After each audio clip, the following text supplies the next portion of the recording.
Graça e paz, meus irmãos e irmãs, que a graça e a bondade do Senhor esteja com todos vocês. Você já teve problema de sinal na sua TV? Quem nunca, né? Principalmente aquelas TVs antigas que nós tínhamos que precisava de ter uma antena em cima da TV ou do lado de fora de casa.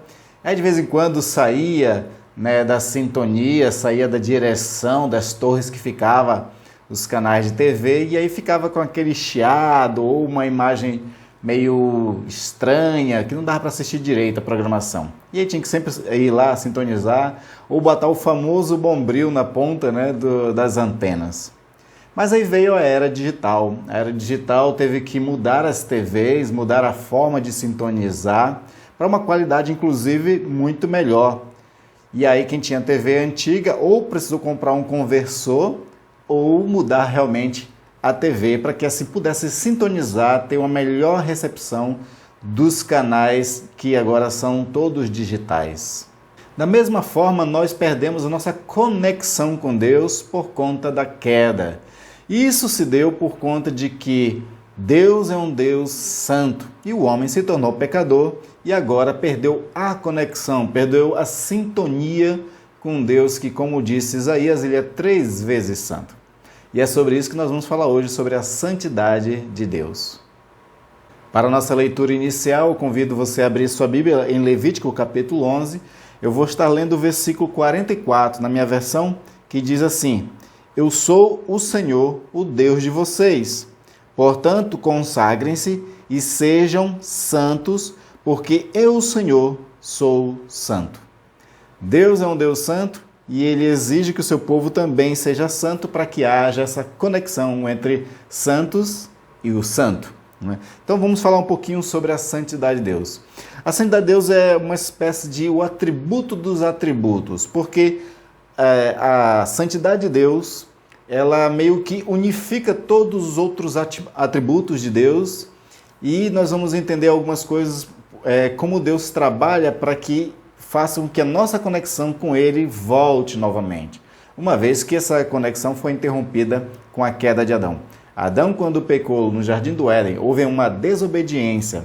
Ele deixou de ser santo, deixou de ser puro.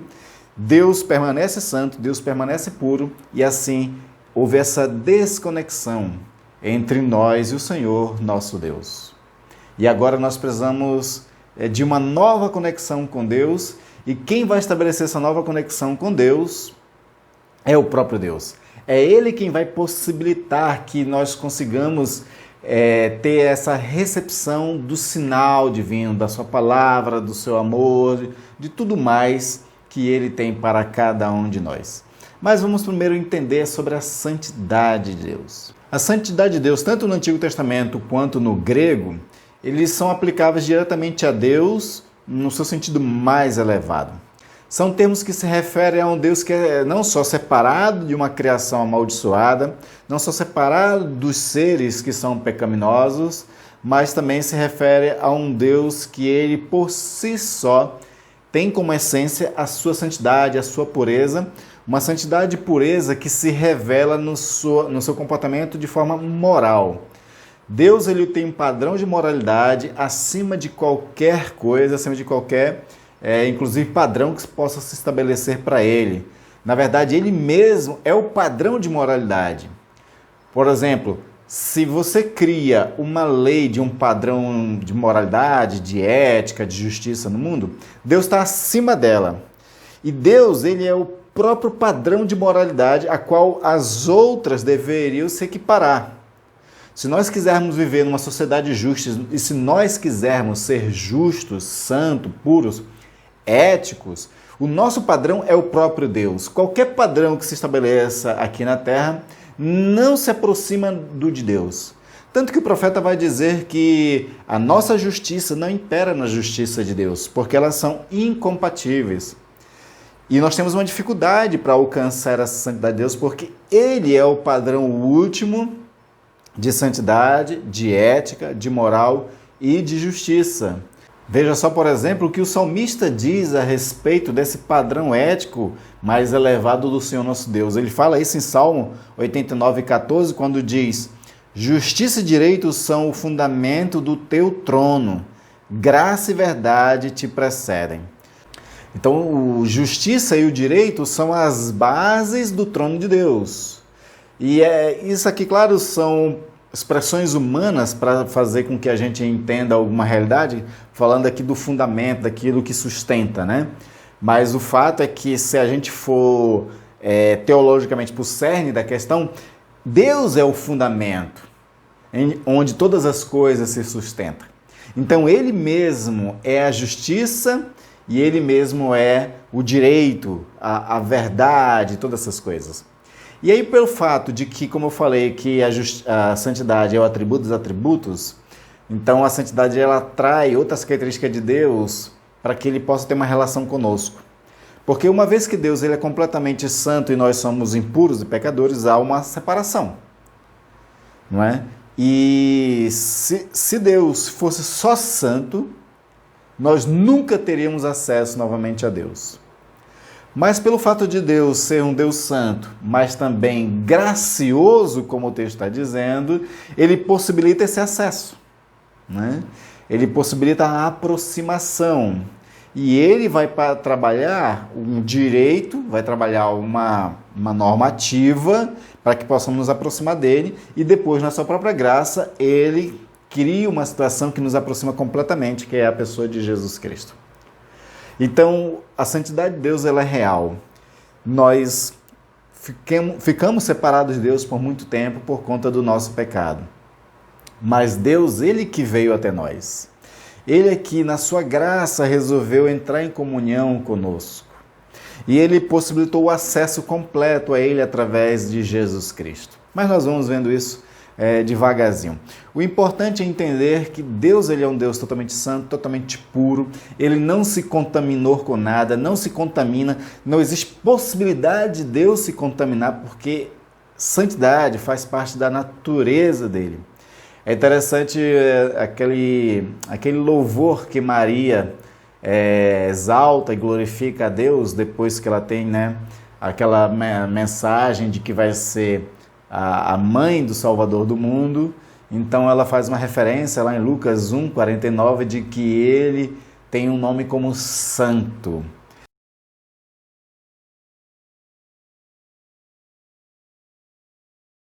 E sempre o nome, quando o nome é atribuído a Deus, está querendo falar da característica do próprio Deus.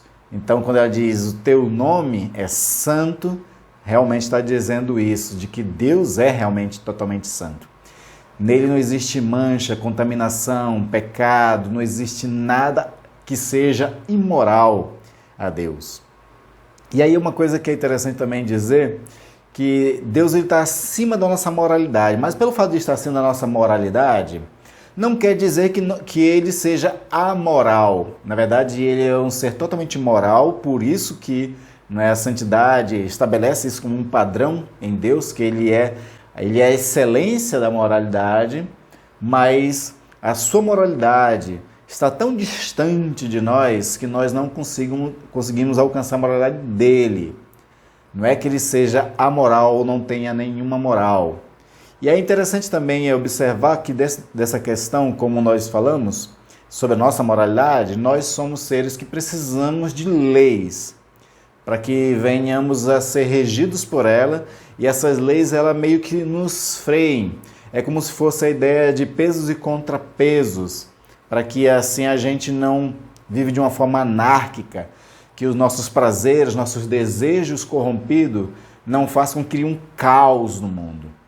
Deus ele não precisa de leis, mas Ele em si mesmo já é a própria lei, porque como Ele é um Deus completamente santo, então Ele já tem um padrão de lei estabelecido em si mesmo, que faz com que Ele viva naturalmente dentro de uma moralidade, dentro de um conjunto de ética e de leis que nós inclusive não alcançamos. E porque ele tem esse padrão moral, de santidade, de ética pura em si mesmo, é que Deus ele não precisa nem refrear nenhum pecado. Porque ele já é a própria lei que se estabelece por si mesmo para viver uma vida totalmente ética, totalmente santa, totalmente pura. Isso é muito incompreensível para a gente, porque nós seres humanos, temos o desejo corrompido. É aquilo que o Agostinho vai dizer, por exemplo, que nós temos a nossa vontade corrompida. Ou seja, se nós temos algum livre-arbítrio, que alguns teólogos reformados vão chamar de livre agência, no entanto, essa nossa liberdade para fazer alguma coisa, ela não quer dizer muito, porque a nossa vontade está corrompida. A vontade é a raiz dos nossos desejos. A volutas, né? Ela é a raiz dos nossos desejos. Se a raiz está contaminada, os frutos vão estar contaminados.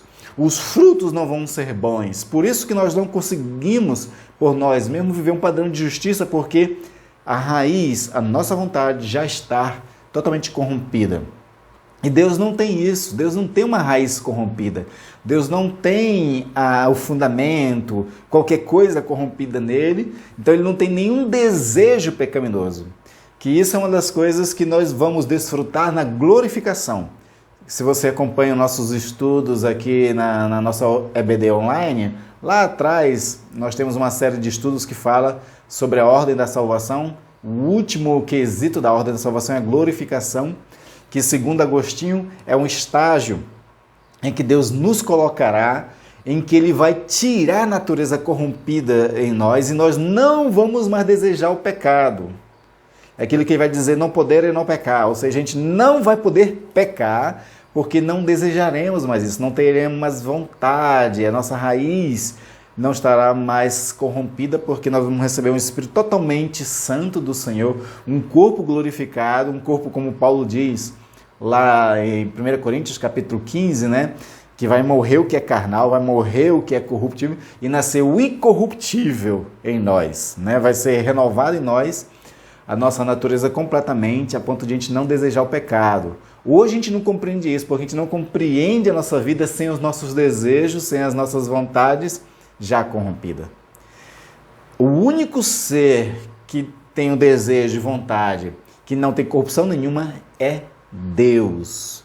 Nós, pelo contrário, somos totalmente corrompidos, como diz um dos pontos do calvinismo, né? O calvinismo trabalha os 5 pontos e o primeiro ponto do calvinismo quer dizer que nós somos seres totalmente corrompidos. A gente não sabe, não entende, não tem a menor ideia do que é nós vivermos uma vida sem realmente desejar alguma coisa pecaminosa. Porque nós estamos mergulhados nisso. A gente nasceu em pecado e em pecado nos concebeu nossas mães, como o salmista fala. É o único jeito de viver que nós conhecemos é esse. Por isso que é uma luta em que nós enfrentamos diariamente, como Paulo também coloca nas suas cartas, da carne contra o espírito. Porque a carne nasceu dentro dessa natureza completamente corrompida. Enquanto que o espírito que vem de Deus, ele nasce em Deus, sem corrupção nenhuma, totalmente puro, né, de desejos pecaminosos nenhum. E aí, então a gente não conhece isso, mas Deus conhece. Então por isso que toda ação de Deus é uma ação sem corrupção. Todo desejo de Deus, toda vontade de Deus, aquilo que Paulo vai dizer em Efésios 1, o beneplácito da vontade de Deus, ele é totalmente puro, verdadeiro, honesto, santo, porque essa é a natureza dele. Ele tem uma natureza completamente santa. E uma vez que a gente compreende completamente que a natureza de Deus ela é santa, que Ele é santo, que tem um nome santo, nós vamos entender algumas coisas. Por exemplo, a primeira coisa que a gente vai entender é que a santidade de Deus é a chave para compreendermos, por exemplo, a ira de Deus e a sua relação para com o mundo. Se Deus ele é santo, Ele vai abominar o que é pecado. A santidade de Deus não permite que Deus se relacione com o pecado e, na verdade, Ele abomina, Ele odeia o pecado. E por isso que a ira de Deus está estabelecida contra a humanidade, contra o mundo, porque o mundo jaz no pecado, o mundo jaz nessa impureza, aquilo que alguns cristãos gostam de chamar de imundícia, no lamaçal, né? Que é essa sujeira, essa corrupção total que o ser humano está envolvido. Então esse relacionamento que existe entre Deus e o mundo é um relacionamento de ira, e a qual Paulo vai dizer que existe essa separação lá em Efésios 2, né? Existe uma separação completa. A natureza, nós somos filhos da ira de Deus, todos estávamos dentro de um estado de condenação completa, porque a ira de Deus ela vai se derramar, não é? Paulo fala muito sobre essa ira que vai prevalecer no final da história humana, que vai se revelar a essa ira total e vai destruir tudo aquilo que é pecaminoso. No meio dessa ira de Deus, só vão ser salvos aqueles que foram alvo do seu amor, que é uma coisa que nós vamos falar ainda mais para frente, né? Mas o fato é que a relação entre nós e Deus, ela primeiramente teve essa relação totalmente desfeita, e onde Deus ele se relacionando de forma irada para com o mundo. O mundo ele jaz numa maldição, como nós vimos lá em Gênesis capítulo 3, onde depois do pecado Deus amaldiçoa o homem, a mulher, a natureza, por conta de que ele abomina o pecado, abomina esse estado pecaminoso em que se encontrava a humanidade. Aí você pode perguntar assim, mas se Deus ele é amor também, se ele tem a graça dele, poder de regeneração, por que ele já não fez isso com Adão e Eva lá no começo? É porque se ele perdoasse somente a Adão e Eva, eles iam continuar usando da sua livre vontade, do seu livre-arbítrio para o pecado. Não é? Isso Agostinho ele explana bem sobre essa questão de que o mal ele não é uma entidade, ele não entrou no mundo. O mal ele é uma ação do ser humano de livre escolha. Então, se Deus só perdoasse o pecado de Adão, eles iam continuar praticando o pecado. A obra que Deus ele escolheu fazer para que tire o pecado do mundo foi Jesus Cristo, porque Jesus Cristo é o novo. É como dizer o seguinte, né, para tentar você entender melhor o que Deus estava fazendo em Cristo Jesus. Criou toda a humanidade primeiro, criou todas as coisas no início, foi corrompido, entrou debaixo de maldição, e aí isso que foi tudo totalmente corrompido, meio que Deus condenou. E aí Deus ele resolveu fazer tudo de novo. Começar do zero, uma nova criação. E aí ele criou a partir de Jesus. Jesus é o novo homem. Paulo ele usa essa expressão para Jesus de que ele é uma espécie de um segundo Adão, um segundo homem totalmente novo, já que o projeto primeiro deu errado, Deus vai criar um projeto novo que não vai mais dar errado, que é a pessoa de Jesus Cristo. E aí tudo que está em Cristo é totalmente novo. Por isso que você tem Paulo dizendo em 2 Coríntios 5,17, aqueles que estão em Cristo, nova criatura é, as coisas velhas são passadas, eis que tudo se faz novo, né? Porque está em Cristo. E em Cristo também haverá uma nova criação de todas as coisas, onde os céus e a terra, eles passarão e serão renovados na pessoa de Jesus Cristo. E esses que nascem em Jesus Cristo, como Paulo fala em Coríntios muito bem, em vários trechos, esses nascem incorruptíveis, pertencentes a essa nova natureza, a essa nova criação. Por isso que o ministério de Jesus, quando ele veio à Terra, foi o quê? Trazer o reino de Deus. O reino de Deus é essa nova criação que Jesus está estabelecendo. A obra de Jesus é tão perfeita, a obra de Jesus é tão completa, que nele é a própria nova criação, nele nós somos a nova criação, o reino de Deus é esse novo mundo criado por Deus, e virá um novo tempo também, até o tempo será renovado em Cristo Jesus. Quando você tem, por exemplo, porque assim, o português não ajuda muito a nós entendermos certas expressões que vêm do grego, mas o grego trabalha uma expressão chamada de eões, que é esse novo tempo que virá, né? Que é o porvir, né? Em Cristo Jesus chegará um novo tempo, chegará uma nova realidade com uma nova temporalidade também, que foge ao Cronos, foge ao Kairos, que são expressões que nós conhecemos muito. Essa nova expressão grega para falar de quando Jesus vier na sua segunda vinda, ele está trazendo um novo tempo. É uma nova temporalidade, de uma nova realidade que vai começar a se instaurar em Cristo Jesus, porque ele faz tudo novo. E isso foi o projeto de Deus para essa nova humanidade criada em Cristo Jesus. Paulo vai falar muito dessas expressões quando você vê um novo homem, essa expressão que ele usa, um novo homem, o homem interior, criado em Cristo Jesus para as boas obras. Lá em Efésios 2, né, versículo 10, fala de nós somos criados em Cristo Jesus para as boas obras. Que é esse novo homem, esse homem novo criado, e conjuntamente com ele tem todas as outras coisas novas criadas em Cristo Jesus. Essa foi a solução de Deus para este mundo já pecaminoso, que jaz no maligno, jaz no pecado, totalmente corrompido, onde vai sofrer a ira de Deus no final dos tempos. Então, quando a gente entende a santidade de Deus, a gente entende o porquê, então, dessa relação entre Deus e o mundo, uma relação de conflito, de separação totalmente, onde existe essa expressão que Paulo gosta de usar de inimigos de Deus. Nós, com o pecado de Adão, nos fizemos inimigos de Deus. Essa é a relação que se estabelece, né, com os seres humanos e Deus depois do pecado.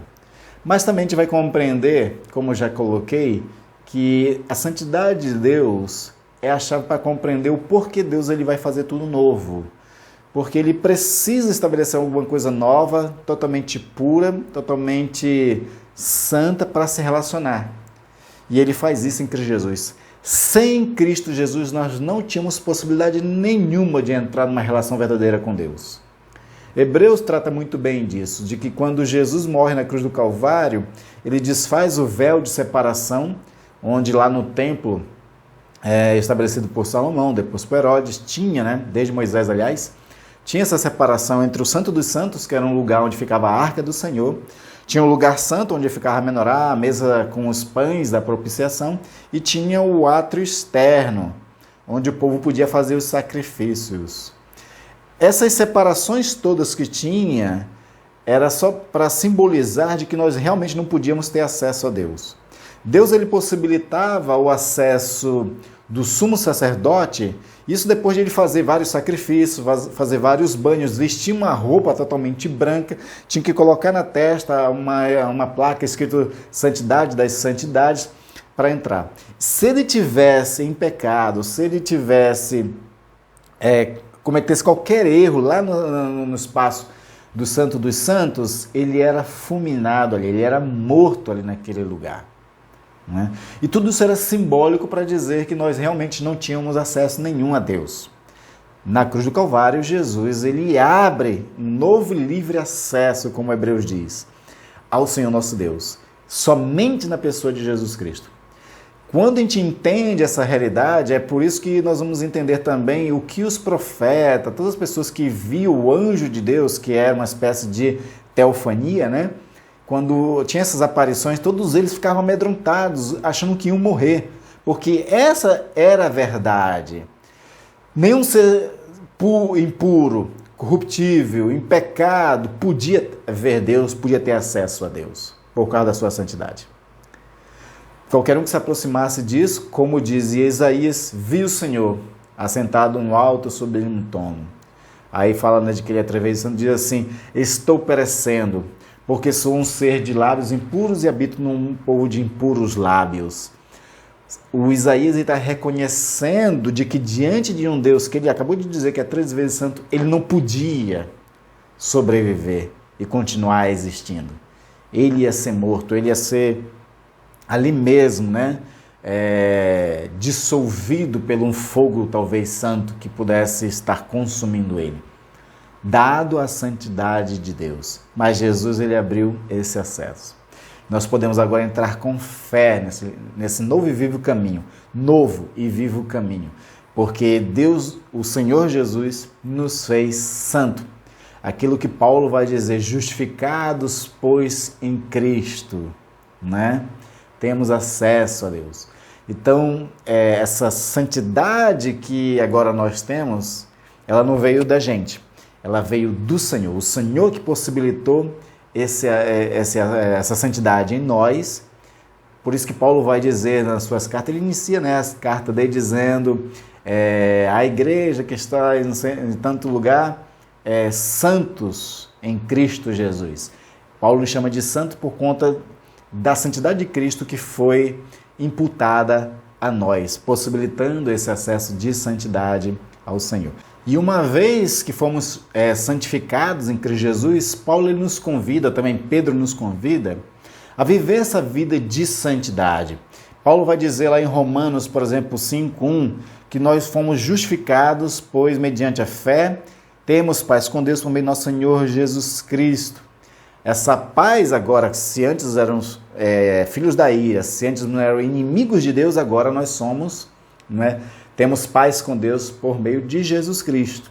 E aí Pedro vai dizer na sua epístola, lá em 1 Pedro 1:14-16, diz assim, como filhos da obediência. Olha, antes éramos filhos da ira, agora somos filhos da obediência. Aí ele diz, não vos amoldeis às paixões que tinhas anteriormente da vossa ignorância, pelo contrário, segundo é santo aquele que vos chamou, tornai-vos santos também vós mesmos em todo o vosso procedimento, porque está escrito, sede santos, porque eu sou santo. Então nós devemos viver uma vida agora que agrade ao Senhor. Paulo também vai dizer isso aos Efésios, no capítulo 4, versículo 1, diz assim, que rogo-vos para que vocês vivam de uma forma digna da vocação a qual foste chamados. Então agradar a Deus agora é mais que um dever nosso, e principalmente porque nós herdamos agora em Cristo Jesus dessa natureza possível de viver essa vida santa. Nós temos que nos desabituar dos pecados, dos hábitos ruins que nós herdamos desde que nós nascemos, de que praticamos desde que nascemos. Então temos que desacostumar desses hábitos e adquirir hábitos de santidade, hábitos de piedade. Pedro também diz na sua segunda epístola, no capítulo 1, a partir do versículo 3, que Deus nos deu todas as condições para vivermos uma vida piedosa diante de Deus. Se você ler lá 2 Pedro, capítulo 1, versículo 3 a 11, você vai ver claramente que Deus nos dá esse recurso e nós temos que praticar, fazer um esforço para viver essa vida que agrade ao Senhor nosso Deus. Existe essa possibilidade e aí é luta diária, exercício de espiritualidade diária, coisa que nós temos que, como cristãos, praticar diariamente. São as virtudes espirituais para vivermos como o Senhor nosso Deus é santo. Se Pedro está dizendo que nós devemos ser santos no nosso procedimento, porque Deus é santo, então ele está deixando claro que nós temos essa possibilidade também. Se somos filhos de Deus, agora nossos padrões de moralidade, elas têm que condizer com o que o nosso Pai é. Também o salmista nos dá uma pista muito boa da questão de que nós devemos estar orando também, pedindo ao Senhor essa santificação constante, desejos puros, desejos virtuosos. Quando o salmista, que é o Davi mesmo, depois de ter pecado, ele faz a oração no Salmo 51, e ele vai dizer o seguinte: cria em mim, ó Deus, um coração puro e renova dentro de mim um espírito inabalável. Como eu falei anteriormente, com o pecado, a raiz do ser humano, que são as vontades, as raízes dos desejos, né, que está no coração do ser humano, como ela está corrompida, ela estava totalmente impossibilitada de viver uma vida santa com o Senhor. Aí o que o salmista está orando aqui, que o Senhor ele crie nele um coração puro, que foi criado em Cristo Jesus. Cristo Jesus possibilitou esse coração puro e renovar em nós um espírito inabalável, um espírito que não fraqueja, que desiste de viver uma vida santa. Nós tanto temos que ter um coração puro diante de Deus, que o Senhor mesmo dá, Ele deu a partir da pessoa de Jesus Cristo em nós, nos renovou o nosso ser no homem interior, e nós temos que agora praticar exercícios de espiritualidade para podermos sermos inabaláveis, não ser trópegos, não ser pessoas vacilantes toda hora em pecado. Agora, claro que como nós ainda estamos num processo de santificação que vai até a vinda de Cristo Jesus, a gente peca de vez em quando. E Deus tem solução para isso também, que são as correções, as disciplinas do Senhor. Hebreus diz uma coisa muito importante para nós. Ele diz o seguinte, que Deus, porém, nos disciplina para aproveitamento, a fim de sermos participantes da sua santidade. Deus quer que sejamos participantes da santidade dele. E quando pecamos, Ele nos corrige, Ele traz as disciplinas, para que assim funcione psicologicamente falando, né? Que quando a gente faz um erro, a gente tem que passar por um processo para que não haja um reforço positivo. Por exemplo, se a gente pecar e não for corrigir de forma alguma, isso estabelece em nós um reforço positivo para continuar pecando. Então tem que ser quebrado esse prazer em pecar, tem que ter uma correção em nós, alguma coisa, para que quebre isso e a gente pare de pecar. Então a disciplina do Senhor são essas correções para nos trazer de volta ao caminho da santidade. Né? Por isso que a palavra disciplina tem a ver com, ela é sinônimo de correção. Correção é aquele tipo de penalidade, aquele tipo de sofrimento ao qual nós passamos para que corrija o nosso caminho. Se a gente está caminhando para um lugar errado, venha corrigir o caminho, que é o arrependimento. Inclusive, o arrependimento é esse voltar, né? Parar de ir continuando para a prática do pecado e voltar para Deus. E isso é a correção no Senhor, que é uma chamada de correção na justiça por Paulo. Isso é muito importante para a nossa vida cristã. E por último, reforçando aquilo que eu comentei lá no começo, de que o atributo da santidade é o atributo dos atributos, porque ele unifica os outros atributos. Então, a santidade ela está sempre em parceria com a justiça e com a misericórdia de Deus, né? E Deus pratica a sua justiça para com os filhos da desobediência, com aqueles que se negam à verdade, que não querem correção do Senhor, que não querem transformação do Senhor, aqueles que já estão totalmente no pecado e nele quer permanecer. Aí ele pratica a justiça para com esses. Mas Deus ele também age com misericórdia para com os seus filhos que foram em Cristo Jesus regenerados, foram salvos. Esses vão gozar da misericórdia do Senhor, dessa graça que transforma o ser humano. E agora, claro, é necessário dizer, como a gente já disse em outros vídeos, que mesmo para os eleitos, mesmo para os filhos da obediência, Deus também está fazendo justiça. Só que não em nós. Ele faz a justiça em Cristo Jesus. Jesus é o nosso substituto, é aquele que sofre por nós. A justiça de Deus. Por isso que Paulo vai dizer em Romanos que a justiça de Deus se revela dos céus sobre toda a impiedade. E aí ele age com justiça, trazendo o seu filho, fazendo com que o seu filho sofra a condenação de nós todos. É isso que Paulo ensina nas suas cartas, onde Jesus ele se torna o punido, não é? Em nosso lugar. Ele recebe a ira de Deus na cruz do Calvário. Por isso que Jesus na hora vai orar ao Senhor dizendo: Deus meu, por que me desamparaste? Porque ali naquele momento a ira de Deus estava sendo derramado na pessoa de Jesus Cristo. E Deus não suportava ver aquilo acontecendo com seu próprio filho, então meio que abandona o Senhor. Mas claro, o próprio Deus no seu espírito retorna a Cristo Jesus, o ressuscitando dos mortos e dando a ele toda a autoridade, todo o poder, todo o reino, exaltando ele sobre todas as coisas e fazendo dele nosso Senhor, né?